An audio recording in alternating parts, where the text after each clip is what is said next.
Teror koboi jalanan di KBP, motifnya ternyata karena asmara HTS, Hartono Soekwanto ditahan polisi.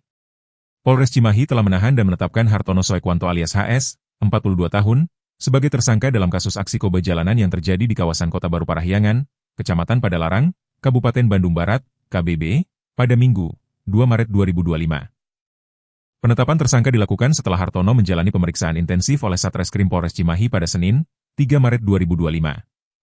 Kejadian terjadi pada 2 Maret, korban melapor pada 3 Maret, dan pelaku langsung diamankan di hari yang sama. Setelah dilakukan pemeriksaan, kami menetapkan pelaku sebagai tersangka dan langsung menahannya, ujar Kapolres Cimahi, AKBP Tri Suhartanto, Selasa, 4 Maret 2025. Motif pelaku, sakit hati karena hubungan asmara. Dari hasil pemeriksaan, aksi yang dilakukan Hartono didasari oleh masalah asmara.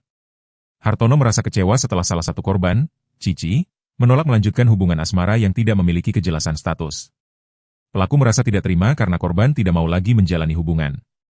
Mereka memiliki hubungan tanpa status sebelumnya, ungkap Kapolres. Kejadian bermula ketika Hartono tidak sengaja melihat mobil korban saat melintas di kawasan Kota Baru Parahyangan.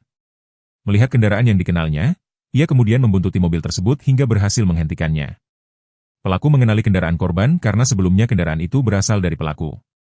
Setelah bertemu secara kebetulan, pelaku mengikuti korban dan kemudian menghentikan mobilnya, jelas Tri Suhartanto. Setelah menghentikan kendaraan korban, Hartono keluar dari mobilnya dan berusaha berbicara dengan Cici untuk menyelesaikan permasalahan mereka.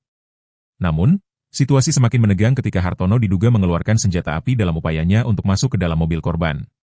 Peristiwa ini kemudian dilaporkan oleh korban berinisial IZ pada Senin, 3 Maret 2025.